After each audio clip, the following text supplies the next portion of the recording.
Uh, Hi guys, we have been talking to one another. I have Mr. Andre Kasuman and Mr. John Menon.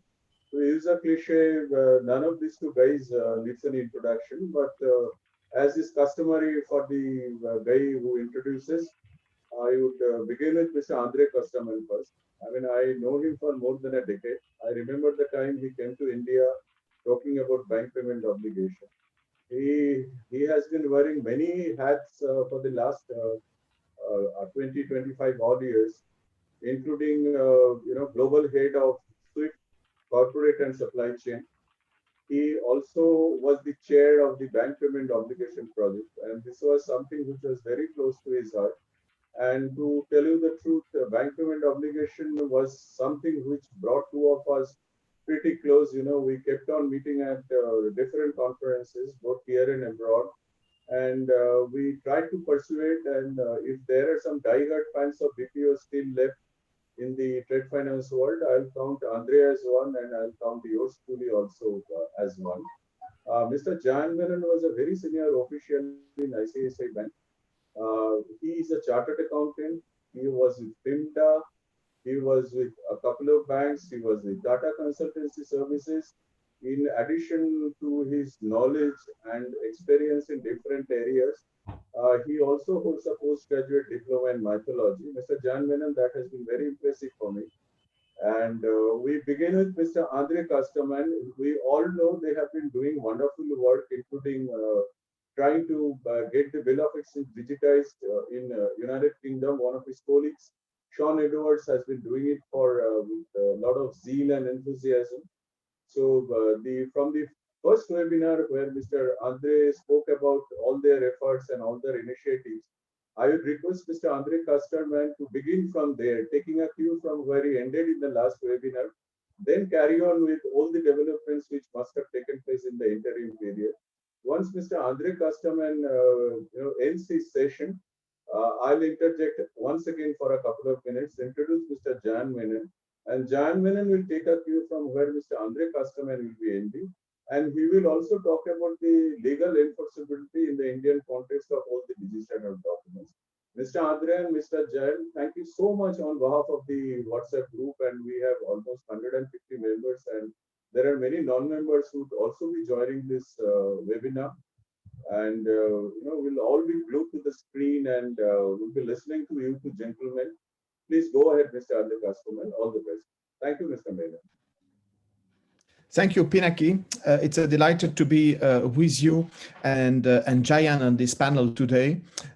Indeed, I've been working on trade finance technologies since about 2005. The initial 10 years were on behalf of SWIFT and the ICC, digitizing indeed open account trade with the bank payment obligation, which has been implemented by 15 banks and which is coming back in different forms because technologies have evolved, and you will see two players, technology players, having a new form of the bank payment obligation, and I leave them to introduce that.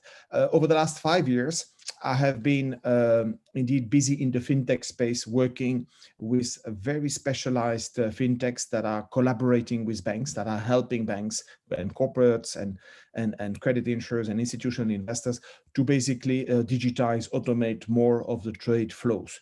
Those are very specialized companies, so small companies, but I can tell you after 5 years of activity with many of them, I see more and more banks opening up, implementing, and this includes top 5, top 10 banks as well. So my goal is to bring more and more client testimonials, bank testimonials from my activities and helping banks in the trade space, leveraging data technologies, AI technologies, and working also with ITFA and ICC, because many of the technologies require indeed regulatory change in order to make sure that digital flows are as enforceable as paper flows. And that's exactly the topic of today, which I want to introduce.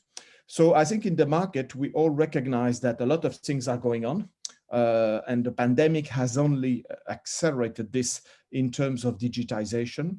So the way I can summarize my activities and the market transformations I'm related to from my fintech activities is around indeed new client expectations, because clients want everything to be digital, to be timely processed, to be faster, to be more cost efficient, and services to be on demand. You're not waiting for analytics, for instance, you want them in real time.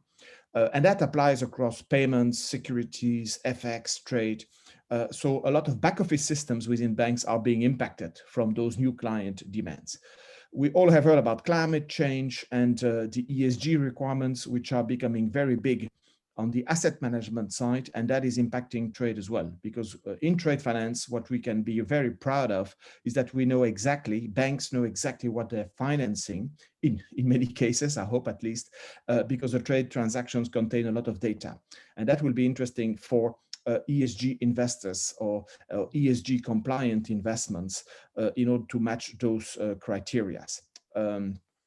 Also, banks are more and more working with institutional investors because they want to manage their balance sheet in a bit different way using the originate and distribute model. And we know also from what we see in the press and Bitcoin that digital assets and tokenization are becoming quite prevalent. Not yet fully adopted, of course. It all takes time. So those are 4 market transformations that I'm quite passionate about and that I'm following up because they impact my activities with the fintechs. And the fintechs I'm working with are around data management, AI, workflow, digitization platforms, and distributed ledger technology. And today we're going to talk about distributed ledger technology, but also AI, with the focus on digitizing original documents. As I said, the technologies are, of course, available, advanced, but they can't be always adopted by banks and their corporate clients because the regulatory frameworks are not adapted. So this is where I'm involved in through ITFA and ICC UK in various efforts around the world, or I'm keeping track of what is happening via colleagues such as Jayan in India, but I'm personally involved in the Law Commission in the UK with ICC UK, and in the tracking also the work of Abu Dhabi Global Markets. And I have been watching the news from Singapore, from Infocom, around their new Electronic Transactions Act. And Jayan will tell us more about the Reserve Bank of India and what is happening on that level. So in order to help get a global view on those regulatory developments, at ITFA, we have a task force called Terra, which is providing a coordination, a global view on all of those regulatory developments around negotiable instruments in particular. So what is the problem statement with title documents is that technology and regulators have allowed documents to be electronically signed. So electronic signatures are accepted in various countries and are recognized as legally enforceable. And in Europe, for instance, there is the eIDAS regulation that provides different levels of enforceability depending on the business area. However, for negotiable instruments like bills of exchange, promissory notes, and bill of lading, they are still handled on paper, because for negotiable instruments, and those documents, the signature is just not enough, because the electronic signature is just a way to prove who has signed the document, but it cannot prove which document is unique. Is this the unique bill of exchange, or is this a copy? And it also cannot be used to prove who is the owner of the instrument. Is that owner now that person, the owner, or has it been transferred to another person? All of those questions of originality, ownership, and transfer of possession cannot be performed digitally according to the current regulations. And that's what the various regulations are now considering to enable in a digital form. But it's not so easy, but the technology allows now that to be done. We need indeed the regulatory framework to evolve. In the UK, we are indeed progressing on that track. This is involving the usual banks that are members of ICC and ITFA.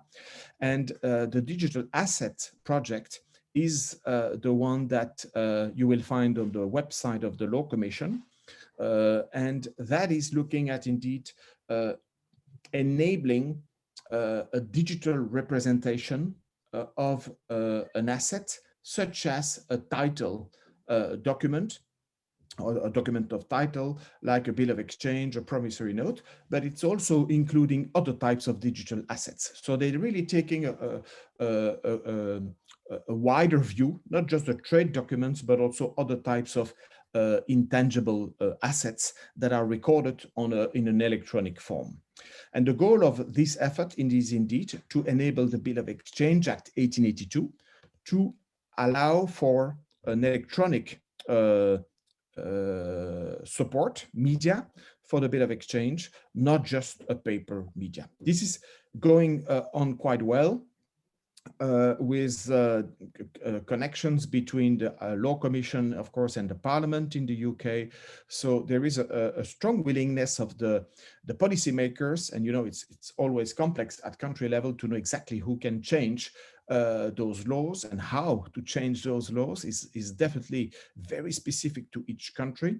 But as I see this progressing, it is very encouraging, and we hope next year to be able to bring a solution for technology to be used for those negotiable instruments.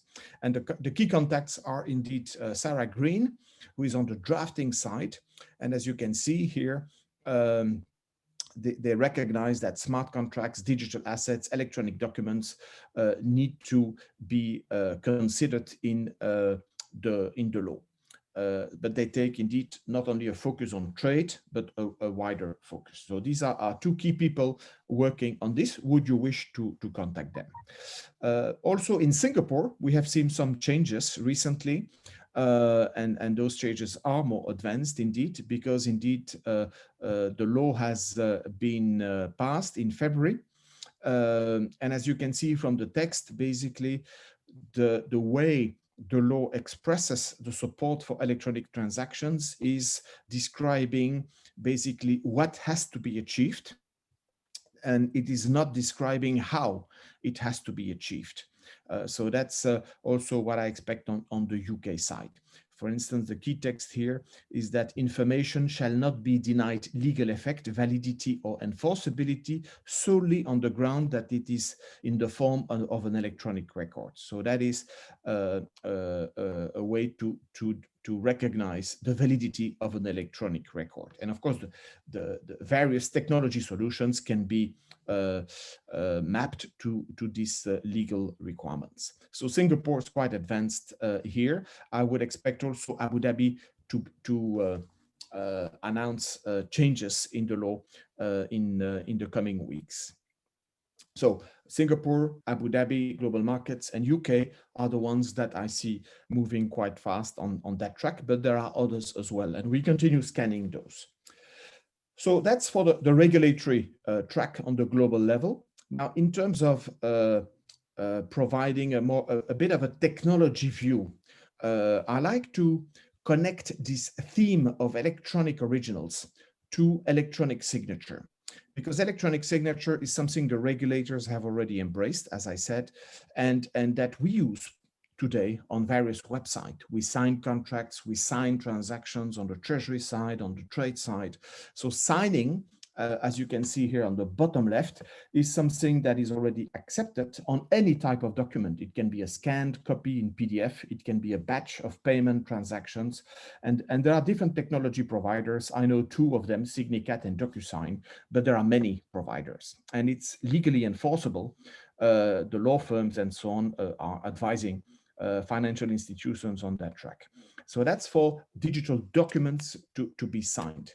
However, once we want to use a digital technology to indeed demonstrate control of ownership. As you see on the left-hand side, this level of functionality is actually far more difficult to achieve in an enforceable way. And this is where, for those instruments, like, as I said, bill of exchange and promissory note, we switch to paper, indeed, because the ownership attribute is very important. It's not just a matter of signature. And that's where the second column is an important use case with those negotiable instruments, but unfortunately fully on paper today. And what we want to get to is the top end corner. And so far, I have only found one provider within the ITFA fintech community that enables that. This is Enigio, but there will be others. But the goal is to offer not only the control of signature, as you see on the left-hand side, also the control of ownership, but also the full life cycle traceability on a particular original document. And the document can be changed, can be amended and re-signed and transferred. And this is achieved with electronic signature, but also a DLT technology to track the life cycle of that document. The business data stays in a file that is secured and that stays with the bank or with the corporate, depending on the owner. So that is fully secured, and the DLT is only used for the digital ledger technology. The blockchain is only used for tracking the life cycle without storing any business data on that DLT.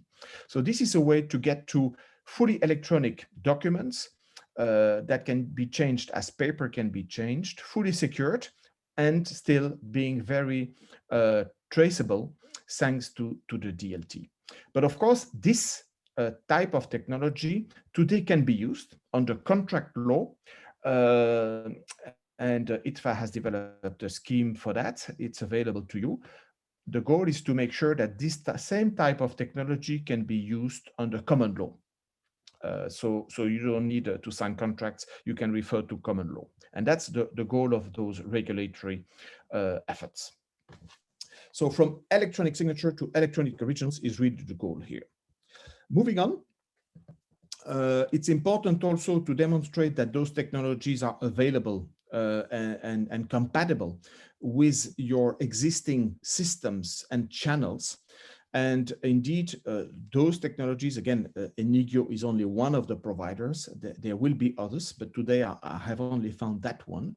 But that type of technology to represent a digital document that is considered as an original is compatible with your internal systems, your channels, your bank-to-bank file transfers over SWIFT, for instance, and can be used as per either the common law or the contract law under the ITFA electronic payment undertaking.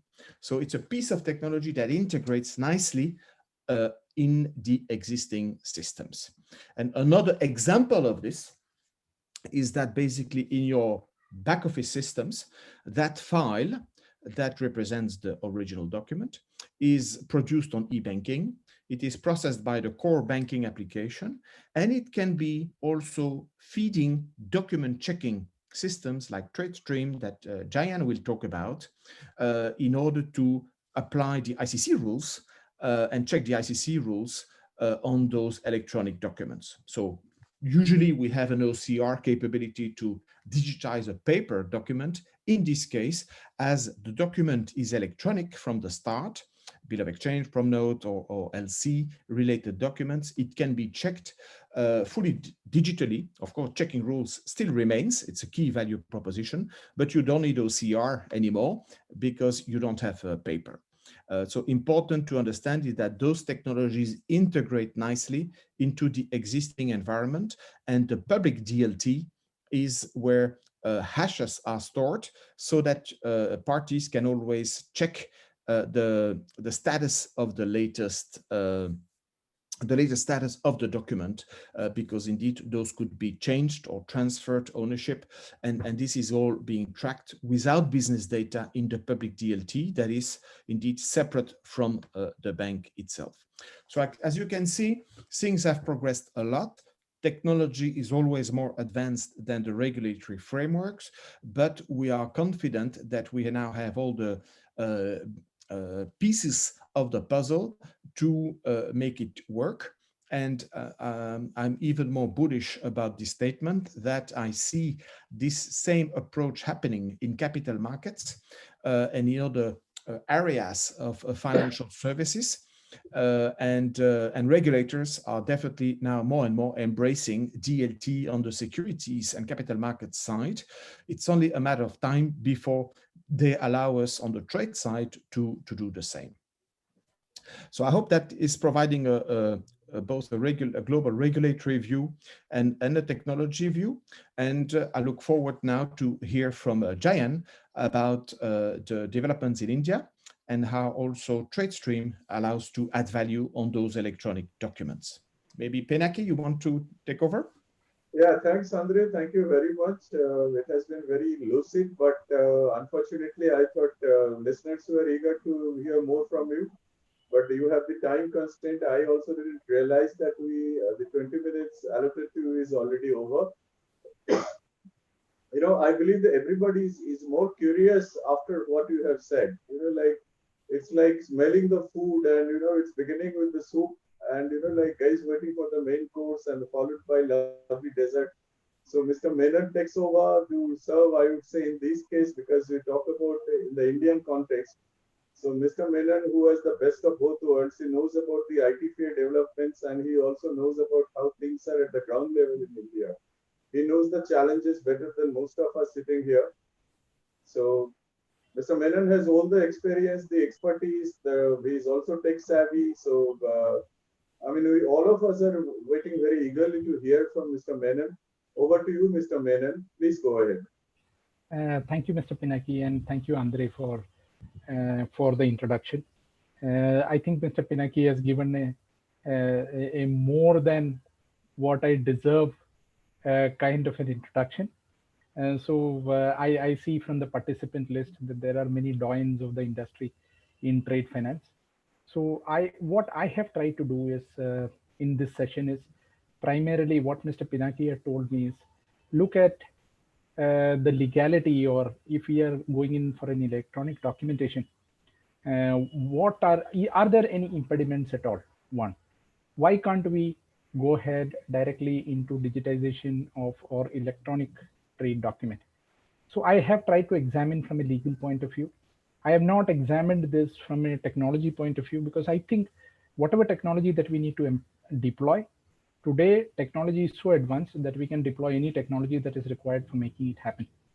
What is required is whether it is legally admissible, etc. So I have tried to examine that.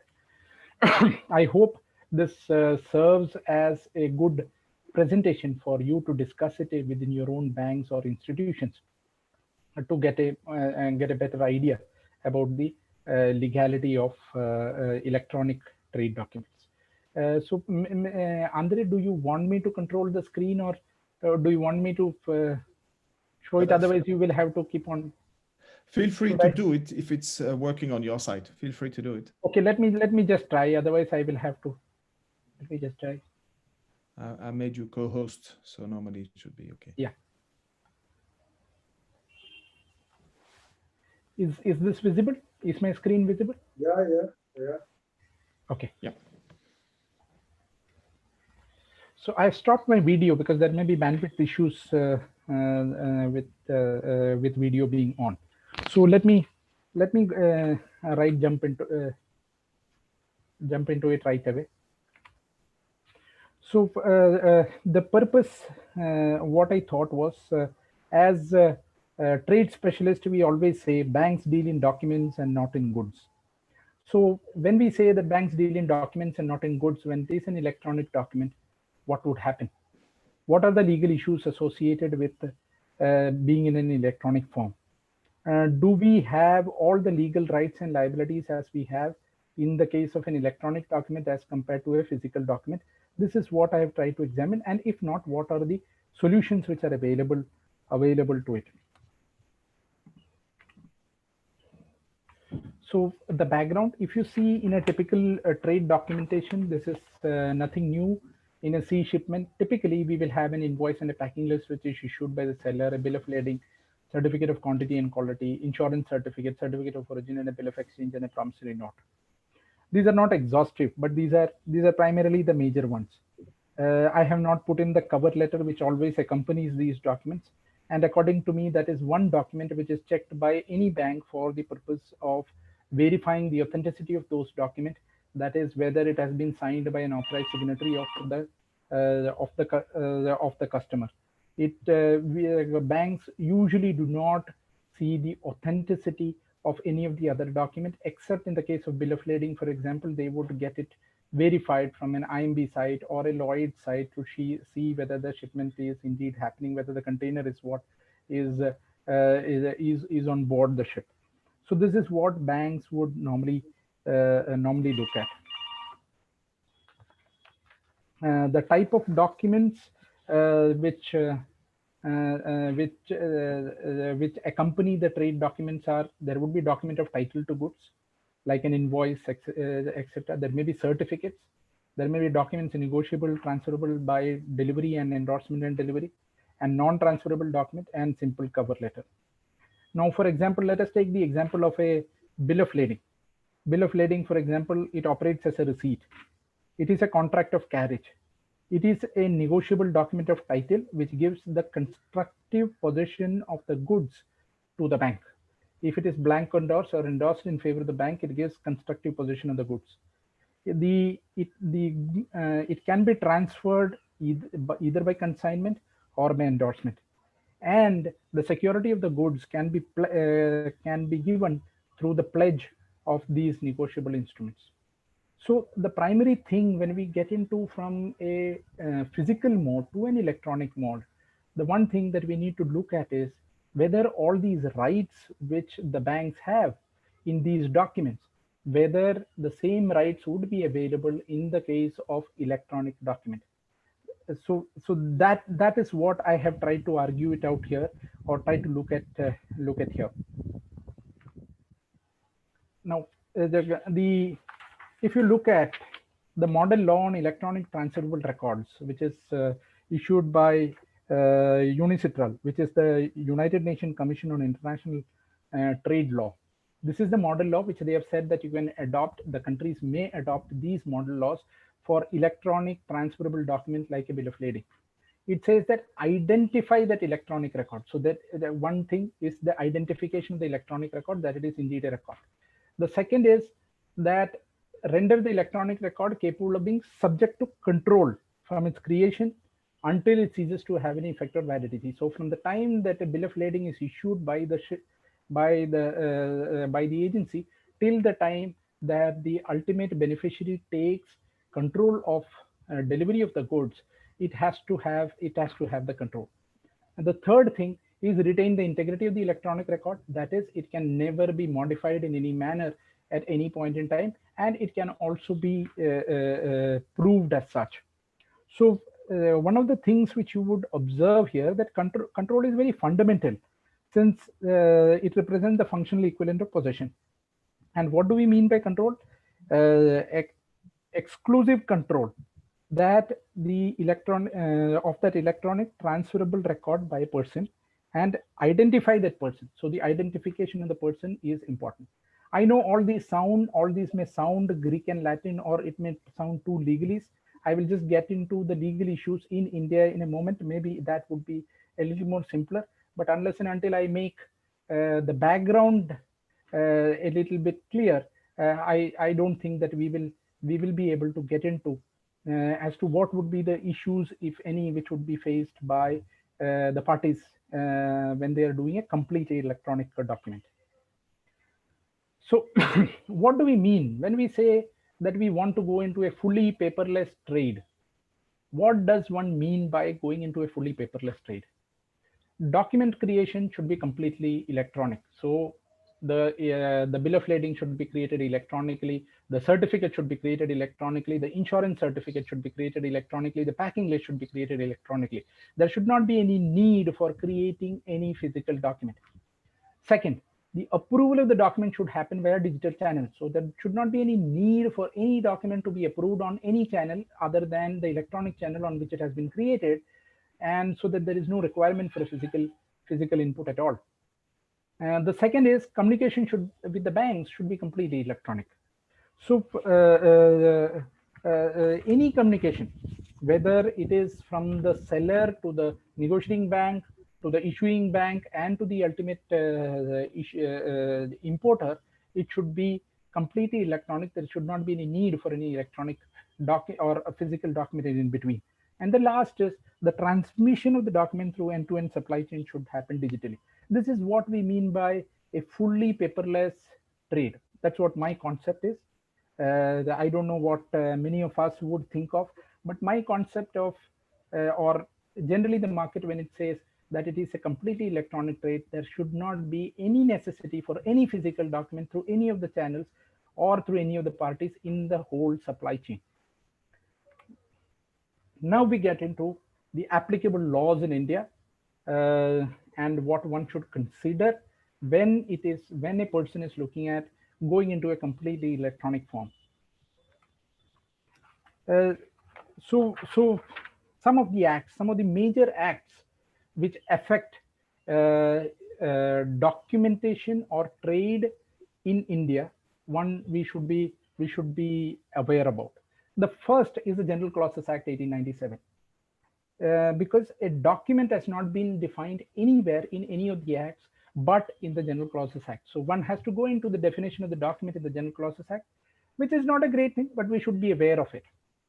The second thing is the Negotiable Instruments Act, which one should be aware of.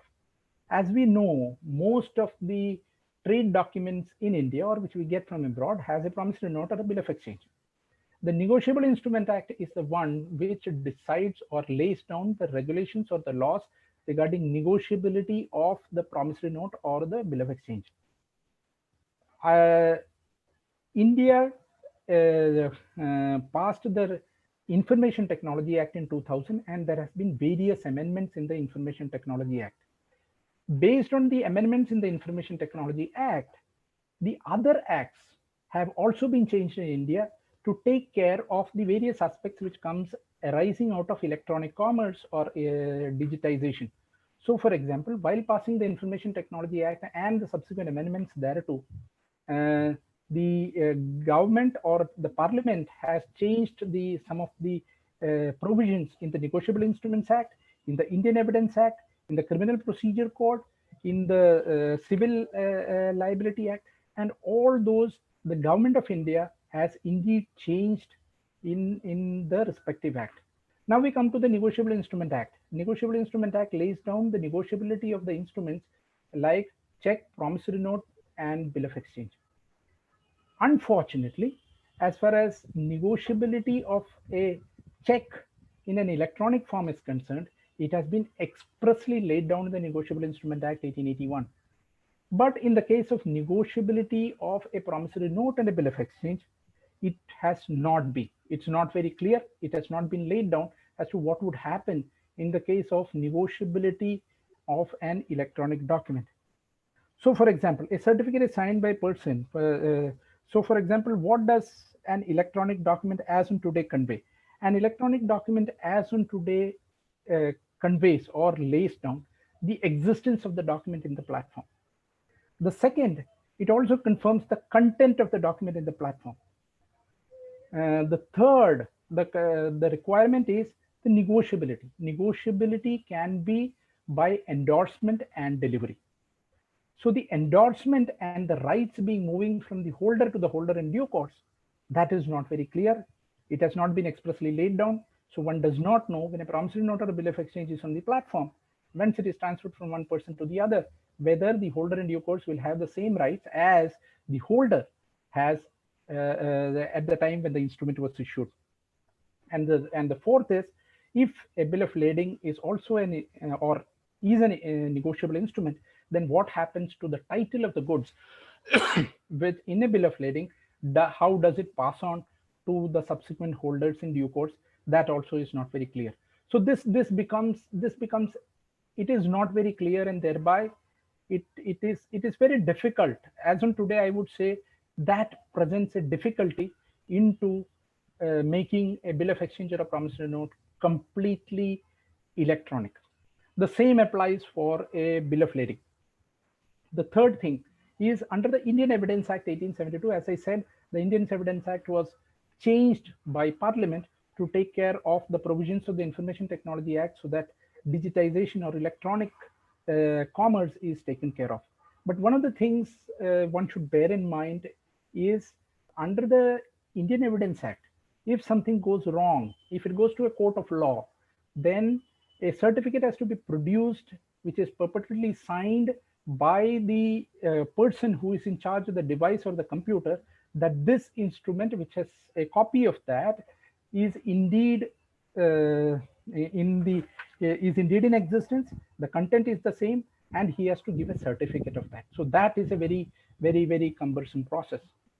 The fourth, as I said, the other thing which I said is the Bill of Lading Act, the Indian Carriage of Goods Act, because that itself gives the right of the bill of lading. It lays down the bill of lading and how the title gets passed, etc. And of course, with the Central Goods and Services Act, which I won't get into details because that is the e-way bill, etc., which has come into place, which is required for a which would require further consideration, and that is not applicable to international trade. And the last thing is, we've got the Reserve Bank of India giving guidelines from time to time. So this is what I've only restricted myself to the major acts which impacts the international trade in this particular slide. Now, what are the legal issues which arises on account of that? The first thing, there is no legal precedent of an electronic bill of bill of lading being acceptable in a court of law in India. So really, one does not know, if we were to accept an electronic bill of lading, and if something goes wrong, if then whether it would be acceptable in a court of law because of its because the suspicion on the negotiability of an electronic bill of lading, that one does not know. So as I said, while an electronic form of check is recognized under the NI Act, electronic form promissory note and bill of exchange do not seem to be explicitly recognized. The third, which I already talked about, existence and content can be proved. Negotiability and capacity to pass on the title to holder in due course is not clear. The last is applicability of foreign laws. One of the things which one of the participants here had asked is, what would happen that we bypass the local laws and we get into some sort of an international law, or we get into some sort of a agreement, etc., with a certain set of people. Of course, DLT as a concept is based on the agreement between a certain set of people, or even the proprietary documents like Bolero, S-docs, cargo docs, etc. All those are proprietary. They sign individual agreements amongst the members and the parties involved. There is an agreement, but there is a risk arising out of applicability of the foreign laws. It is possible. It is not that it would happen, but it is possible that the local courts in India may disregard a foreign law or a clause applicable in a foreign law if it runs contrary to any of the Indian laws, or if they think that it runs contrary to the Indian laws. And the Supreme Court has also laid down that the court will be within its right to take expert opinion as to what is the foreign law which has been laid down. So not only that it is expensive, and the other thing is the court may take opinion which may run contrary to what we may have thought about. Now, one of the points which was asked, which is constantly asked, is, does RBI restrict electronic document? The plain reading of the RBI circular, according to me, RBI does not restrict electronic document. While RBI does not restrict electronic document, the banks themselves will be careful of accepting electronic document. If I were a banker and I was taking electronic bill of lading, which is I would under an LC, I would be circumspect before I accept a electronic bill of lading, because I don't know whether that is legally enforceable in a court of law or there is no precedent. So banks are circumspect on account of that. The second thing is a promissory note and a bill of exchange. How do I transfer it to a holder in due course, etc.? That itself, that would be the concern. But according to me, RBI per se does not have any restriction. And in fact, if we look at the import master circular as well as the export master circular, it really talks about electronic document, etc., accepting from the parties and updating the EDPMS and the IDPMS as the case may be. So my in my humble opinion, there is no stoppage from Reserve Bank of India for acceptance of electronic document. But definitely banks would be circumspect before, or even the parties involved in a trade would be circumspect before they use electronic documents. Now the question is, all these things are problems. Now what happens to solutions? Are there any solutions? There are, for example, a few proprietary solutions, as we already discussed, in the form of Bolero, SDocs, eTitle, eDocs Online, etc. If you look at even Bolero started with the same objective for completely making bill of lading electronic. The full form of Bolero, many of us may not be knowing, is Bill of Lading Electronic Registry Organization, which was started in September 1999. And they had started it. And many a times this is referred to as the club systems, because it is a group of people who have come together. All of them come together, sign an agreement amongst themselves, so that these documents get accepted. The rights and liabilities are subject to the contractual terms. Now, DLT as a technology is something which would help in completely going paperless as far as trade is concerned.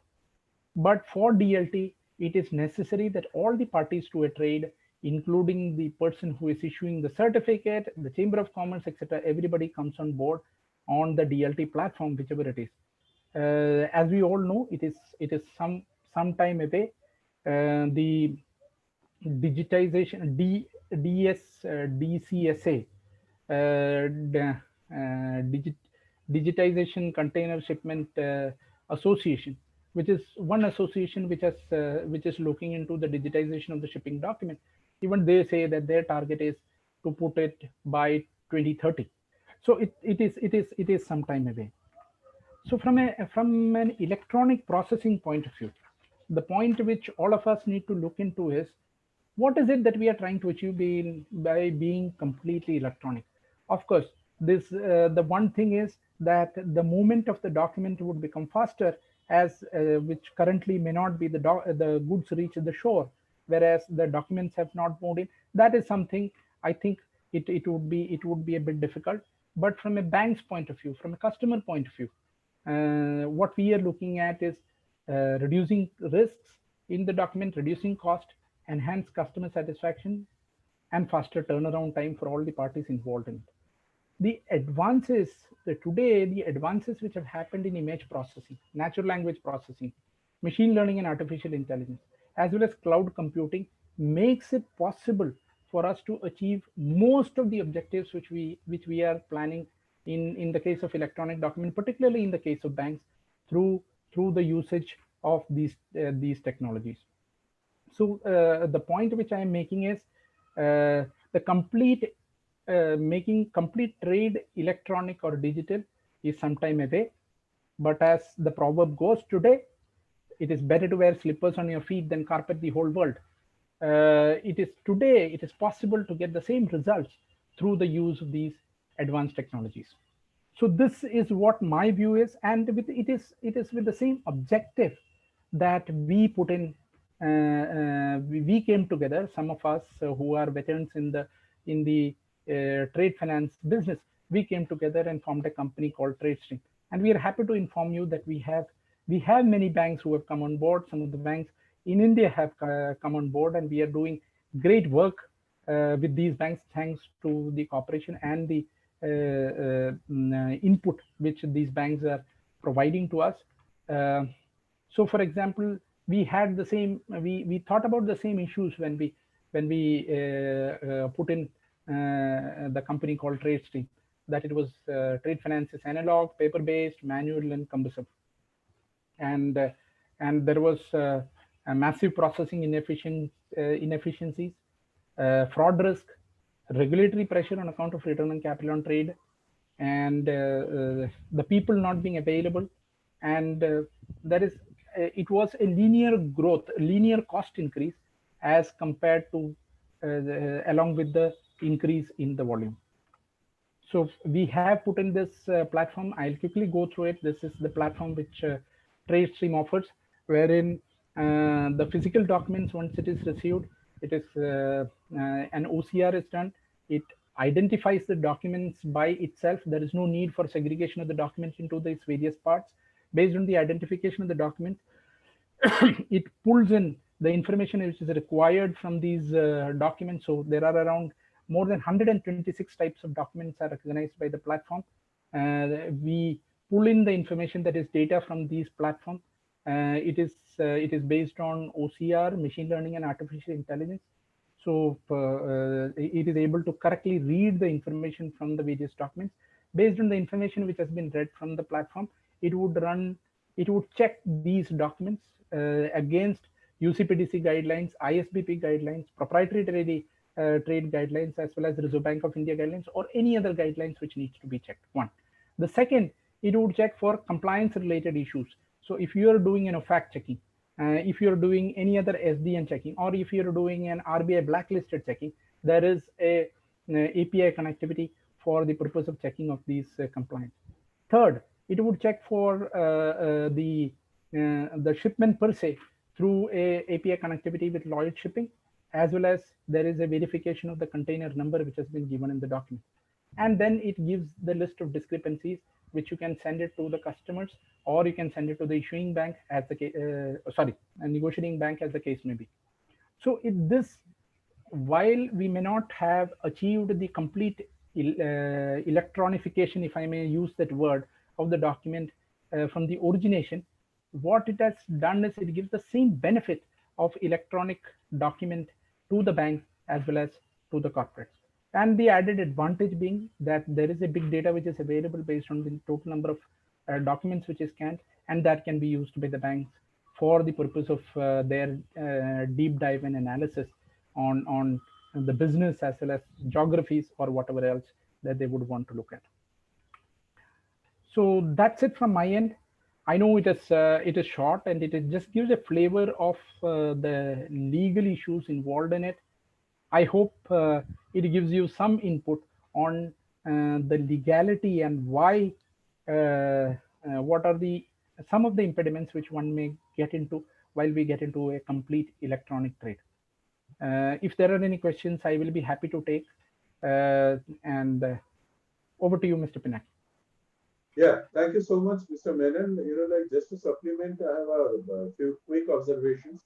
One is you are very right, because Mr. Sindhavani, the FEDI chief executive, has been categorically told by the RBI officials that what's stopping you from getting electronic documents. So, notwithstanding the legal impediments, RBI is favorably inclined towards the electronic documents. Number two, you are again right, because Bolero has been handling this electronic bill of lading related LCs for quite some time, including also ESS docs, I suppose. But they made it available in Singapore in all cases because, again, as you pointed out, that nobody knows what happens if it is dragged to the court. Number three, I see is the bill of exchange. I'm sure you are aware, many of these guys are aware, that most of these large corporates, in fact, no longer use bill of exchange in a letter of credit because other than LC available by acceptance, you don't require, like bill of exchange in all three. I mean, you don't require it inside negotiation or deferred payment. And from UCP 600, when deferred payment became, pre-pay kind of scenarios, you no longer require a bill of exchange. I'm sure that is, again, that Bank Paribas versus Banca Santander, that infamous or famous case which was ruled, and then ICC decided to have the prepay facility under deferred payment also. So maybe, while the UK, Mr. Sean Edwards has been working on bill of exchange, and Mr. Andre Custerman might not be very familiar with Jugaad, Maybe the Indians have already managed to circumvent this by avoiding bill of exchange in all LCs, but basically the very very large ones, and there have been discounting of LCs under deferred payment availability for all more than a decade, or I may say a decade and a half or 2 decades. So it's wonderful to know what you people are doing. I'm very sure there will be a lot of progress you would be making.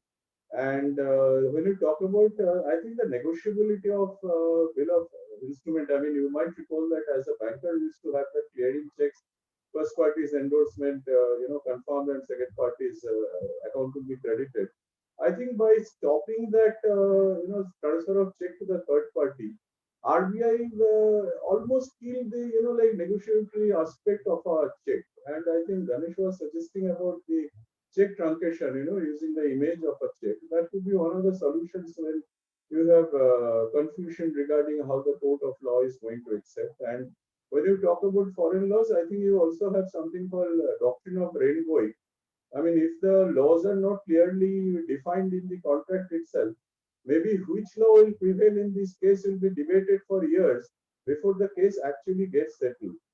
I think very encouraged. Not that I'm a kind of really at the desk level handling documents, but what you are offering, if you take into account what Mr. Andre Customer has also said, I think it's kind of what we say, to use a cliche. Digitization is an idea whose time has come. So I may not like it, I may try to resist, but this is there. It's like something. I mean, call it a disaster or disruption or a catastrophe. This is there. I mean, maybe it will happen in your lifetime, or maybe because of COVID, it will get escalated further.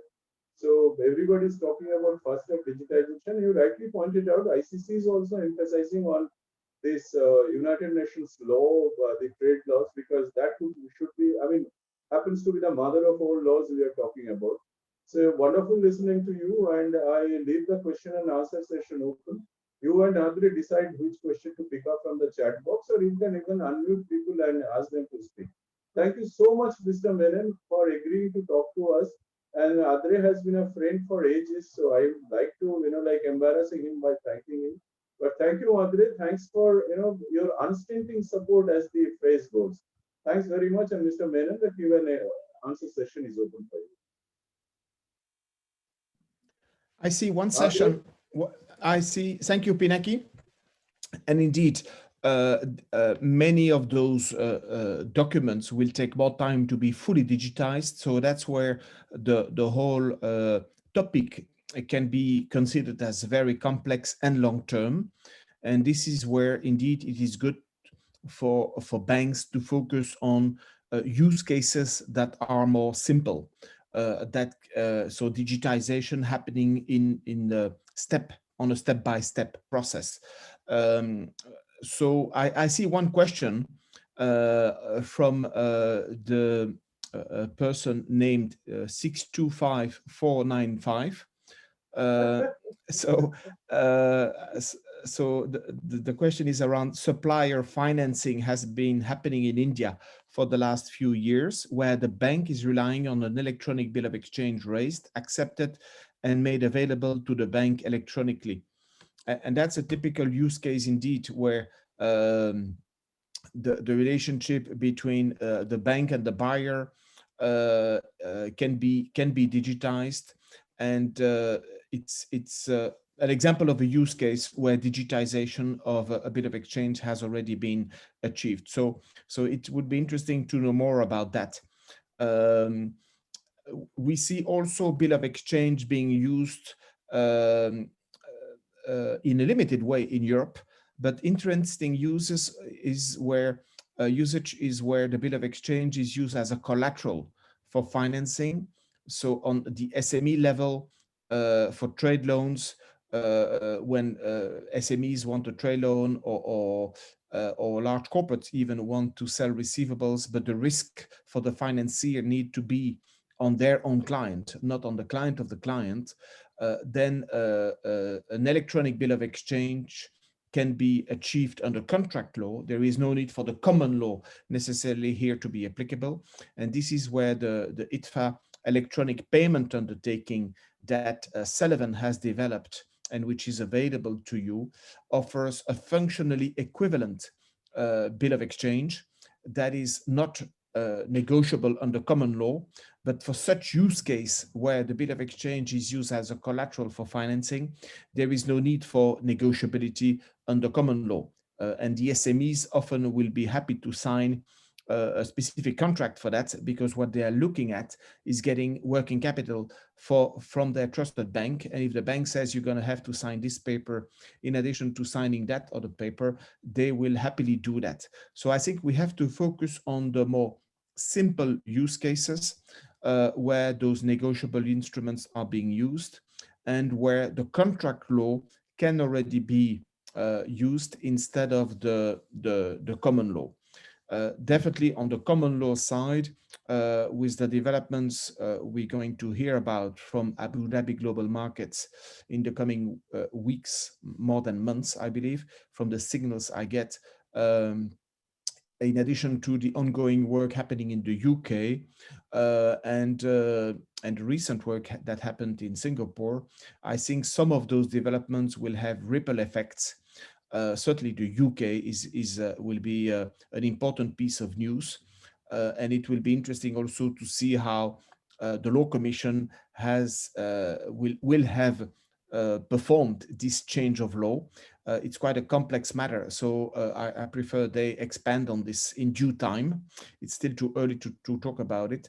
Definitely, I think the way the technology will be used will not be part of the change in the law, because the technology, the law should be technology agnostic, but recognizing that an electronic record is definitely acceptable to be enforceable. It's not just a paper document. So that's the big change, and of course the policymakers will not care about a closed group or a closed platform or a more interoperable solution. Or even sometimes the use of DLT will not be mentioned, but the regulators will define the attributes, the objectives that the technology should achieve, should deliver, in order to be acceptable and enforceable. Do we want to cover any other question? I think there is one for Diane on APIs and machine learning. So Parshant Mittal is asking us how API and machine learning checking can be synchronized with IMB verification to verify the authenticity of the bill of lading. Is there any work in progress on the TradeStream platform? So let me answer that. Yes. TradeStream as a platform completely works on APIs. So there are connectivity with any platform which is required through the APIs. So we publish APIs. You can use those APIs and connect it to the platform. IMB as such does not, according to us up till now, it does not offer a online real-time solution for the purpose of this checking. But if I'm wrong, and if it is indeed available, it can be connected through APIs. There is no issue at all. Very good. I have another question here from Kush. The bill of exchange I was talking about is not negotiable. What if the bank wants to distribute the asset? Definitely, there is link between what is happening on the primary space with regards to digitization of a bill of exchange, even if it's not negotiable indeed, under contract law, for instance. And once the asset is on the bank balance sheet, that one can be then distributed to another bank or institutional investors. And on that side, of course, there are multiple options. One could think that the asset that is on the bank balance sheet following this the financing of the loan or so on is distributed on the MRPA to another bank, or is repackaged, the exposure of the bank is repackaged under via an SPV to institutional investors. Or we could think about an option whereby the same technology used in the primary space is basically used in the secondary space, whereby the document technology and the DLT is used to assign ownership to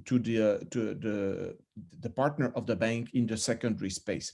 So I think there are multiple options there to be considered, but definitely a non-negotiable bill of exchange as a collateral in view of a loan will be can be distributed in the secondary space, and the solution will depend on the type of counterparty the bank wants to distribute to. I'm personally involved, as you know, in the trade finance distribution initiative, where the trade tech platform serves those purposes and where all those options are made available to banks, bank to bank, bank to credit insurers, bank to institutional investors, and all of those options can be used on an unfunded or funded basis. But I agree that maybe the technology used in the primary space could be extended in the secondary space as well for the purpose of distribution. So that is worth following up on. Happy to do that, Kush. Now, that's a very relevant question, I would say, Andre. And I know you guys are working on that for a fairly long time, and you have made a lot of progress also. This is relatively a lesser known subject in India, but I believe this is becoming pretty important in the context of what's happening there, UK and other places. There's big business, I believe. Not in India, I suppose. It's very, very nascent, secondary market kind of a trade assets. Maybe going forward, it will happen here too. What do you think? Like, we remain glued to the local problems, or we get global and get into what all other guys are doing, like HSBCs or standard charters of the world. Yes. So there's another question from Rohin Bamani. Aside from change required in regulatory framework and legal issues to be addressed, what are the factors that accelerate the speed of digitization in trade finance globally? I think it's all about being very specific on the use case you're trying to digitize. And Jayan has demonstrated how document checking can be automated, how document checkers can be empowered with technology and AI technology and other types of technologies to assist them. The final decision, of course, remains with the person, the expert doc checker, but the technology is there in the same way as you would put Google glasses on people so that they can perform, they are empowered with technology. The same approach happens on other use cases. So TradeStream definitely for automated document checking. As I said, Enigio for electronic original documents under contract law, under common law. And that is another very specialized value proposition. And the two can be combined, Enigio with TradeStream. And of course, they all have competition. So there are other players in that market. But I think the approach that banks can take, rather than trying to change everything and believe in what some players would sell them in terms of we're going to change the whole world and everything will be sorted, that will not be as easy. And it's better to take it a step-by-step approach. Very specialized players will help you on one value proposition. They will succeed, and that will bring you to the next one to tackle. And these are the players also I am working with because I believe it's easier to digitize trade finance in a very focused way rather than trying to move the whole world to a brand new platform. So having spent 24 years at Swift, as you know, I believe Swift has a role to play there as well, because Swift offers the connectivity to exchange files, and that is relevant in the bank-to-bank space. So indeed, TradeStream, Enigio, and other players are leveraging Swift as well for this file transfer capability and sometimes also for messaging, of course. So the trick here, maybe it's not a trick, but the recipe for success is to combine the existing technologies of banks, like back office vendors as well, with the new technologies. And the new technologies are very aware that they have to make sure they integrate into the existing environment of the banks, and that they should limit the cost and the impact on those existing systems. And that's how you get with TradeStream for document checking, Enigio for digital originals, TradeTech for distribution, and gradually more and more players are adding their own value proposition to the back office of those banks. I have just released a blog about that this week that I've put on the tradefinanceworld.net website, and that identifies all of those highly specialized players, at least a few I know of or I work with. But the goal is not to promote vendors, but to identify what are those functions that can be digitized without impacting the back office, because banks having back office impacts is generating high costs, and that should be avoided unless, of course, the bank decides to make a strategic change. And some of the banks do that, of course, from time to time. But the fintechs are trying definitely to avoid any impact on the back office system and bring value in the short term. So I hope Andre, that is addressing the question. Andre, if I may, I know, I mean, like this discussion can go on and it's very, very interesting. We have, I think, exceeded 1 hour. But may I, on behalf of you and Mr. Jan Menon, tell the participants that if they have any query, they're free to write to you through LinkedIn or your mail ID, and we'll be replying those queries after the session. If they have any issue, any query, I'm very sure about you. I think Mr. Menon will also find some time to, respond to the participants' queries. This has been a wonderful discussion, and I'm sure maybe another few next month or maybe one after that. We normally plan to talk to you in a webinar every second month or every third month, every quarter. I'm going to talk to you till you finally come and say with a broad grin, Pinaki, there is no more question, everything has happened. So till such time, I think we would be troubling you and Mr. Menon. And it's wonderful talking to Mr. Menon. I know Mr. Andre for donkey's years, if I may use that. Only which is in a lighter vein. Every time you talk about artificial intelligence and machine learning, you find, despite two makers and one checker, or two checkers and one maker, whatever, you still find 900 million transferred to some another account, and a big bank, like trying to pass the buck to some Indian software company. So you see, every time you move 3 steps forward, these things take you back by 5 steps. And there is a standard joke that artificial intelligence can never, replace natural stupidity. So till such time, I think we have a little problem. We have Bangladesh Central Bank being defrauded by 80 million. They're still trying to find the scamster somewhere in Philippines or North Korea. But going forward, I'm very sure this is very, very encouraging, and maybe we'll be troubling you more. And special thanks to you, Mr. Menon. You have agreed so readily, despite Saturday being a holiday. I know initially you were a little reluctant. Andre is absolutely gung-ho. I mean, any time of the day, even if it is 4 o'clock in the morning, I think Andre will say with a beautiful grin that, Pinaki, not to worry, I'll be there. Thank you so much. Thanks, everybody. Thanks, the participants. If you want to say a few words as closing remarks, Mr. Menon, please go ahead. I would only like to thank you, Mr. Pinaki and Andre, for giving me this opportunity. I see this as an opportunity to interact with the experts in the industry, and more than me giving them any information or data, I think I learn a lot from the people as I prepare myself to speak on these platforms. So thank you so much for giving me this opportunity to be here with your members. Thank you, sir. Thanks, Andre. Last few words, Andre. Yes, always a pleasure to see you, Pinaki. Always a pleasure to see you, Pinaki, and to interact with your great community, whether on WhatsApp or here. Next time, maybe I set it up as a meeting so we can see all the faces.